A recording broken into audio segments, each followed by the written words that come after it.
ये अंजुमन खास है, अंजुमन आम नहीं। ये अंजुमन खास है, अंजुमन आम नहीं, और कमजोर दिल वालों का यहाँ काम नहीं। मंच स्थान विराजमान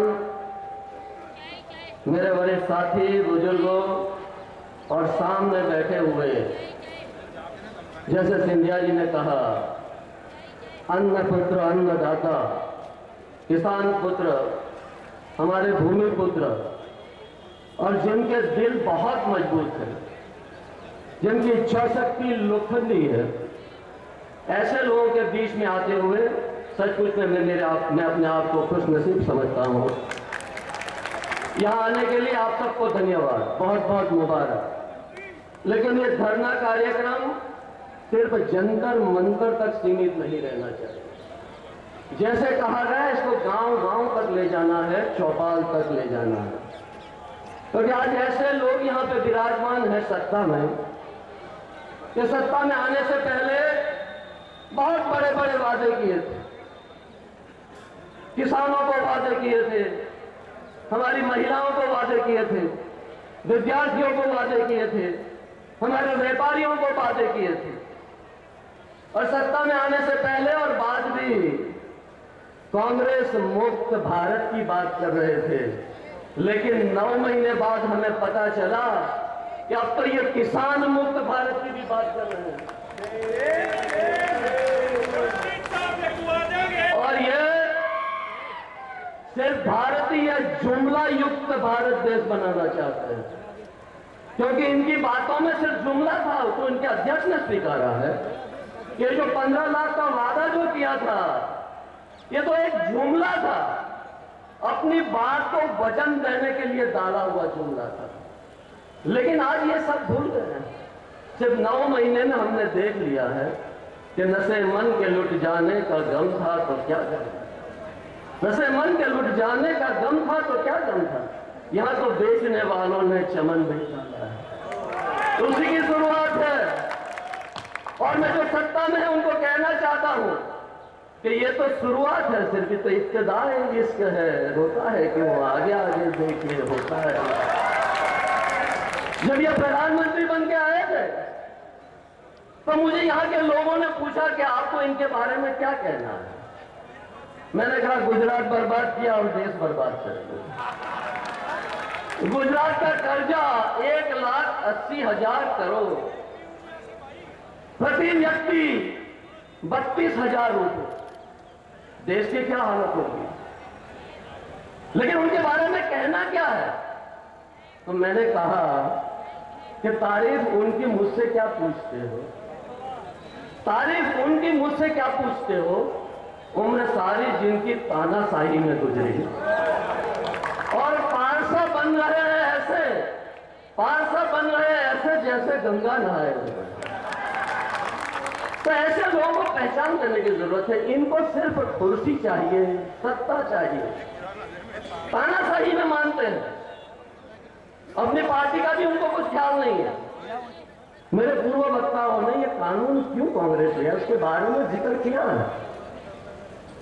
ब्रिटिश के जमाने में जो कानून था, मेहनत की सोनिया जी ने, डॉक्टर मनमोहन सिंह जी ने, राहुल जी ने, सबसे साथ परामर्श किया, सबको कंसल्ट किया गया, भारतीय जनता पार्टी को कंसल्ट किया गया, उन्होंने भी सपोर्ट किया। और आने के बाद ऑर्डिनेंस ले दिग्गज जी ने सही बताया कि जो वादे किए थे गन्ना खेतों को, कॉर्पोरेट सेक्टर को, वो वादे भी तो निभाने हैं। और वादे निभाने की यह शुरुआत है। इनको किसानों की चिंता नहीं है, लेकिन ये भूल जाते हैं, जैसे यहां कहा गया, जमीन जो है किसान का शरीर है, किसान की आत्मा है। अपने बच्चों की तरफ पालता है जमीन को। किसान का जमीर मजबूत है, और ये किसान की जमीन अगर कोई भी छीनने की कोशिश करेगा, वो कभी भी किसान बर्दाश्त नहीं करेगा। महाभारत का मुझे दृष्टांत याद आ रहा है। दुर्योधन और कृष्ण जी के बीच में जो संवाद हो रहा था, दुर्योधन ने जब कहा कि जो जमीन ली है 1 इंच जमीन भी मैं वापस नहीं दूंगा, कृष्णा जी ने कहा कि इसके लिए आपको बड़ी कीमत चुकानी पड़ेगी और ये सोच लीजिए कि आपकी गद्दी भी जा सकती है। इस देश का किसान जब जागेगा तब आपकी न तो सत्ता रहेगी न तो आपकी कुर्सी रहेगी। किस तरह का ये लोग अमेंडमेंट लाना चाहते हैं, सुधार लाना चाहते हैं कानून में। लोगों को कंसल्ट नहीं करना, सोशल इंपैक्ट की जो बात की वो साइड पे रख दी, 70-80% लोगों की सहमति चाहिए वो साइड पे रख दी। अरे उससे भी ज्यादा ये किया उन्होंने, एक बार जमीन अधिग्रहण कर लेते हैं, संपादन कर लेते हैं। कानून में प्रावधान था कि 5 साल तक उसका अगर इस्तेमाल न हो तो किसान को वापस देनी है। वो जो प्रावधान था वो भी इन्होंने निकाल दिया, जैसे उनके बाप की जमीन हो गई और जमीन वापस देना ही नहीं चाहते हैं। तो ये कानून हमें पास करना है, ये सब हम खुद को सोचना है। तो किसान आज जो यहां जमा हुआ है उनके दिलों में दर्द है, इनके दिलों में गुस्सा है कि जो सरकार ने हमें वादे किए, क्या हुआ एमएसपी का, समर्थन मूल्य का क्या हुआ? आज धान के दाम नहीं मिल रहे थे, दीपेंद्र सिंह जी से ही बात कर रहे थे, कॉटन के दाम नहीं मिल रहे हैं, किसान आत्महत्या कर रहे हैं और ये बात कर रहे हैं गन्ना क्षेत्रों की, कॉर्पोरेट सेक्टर।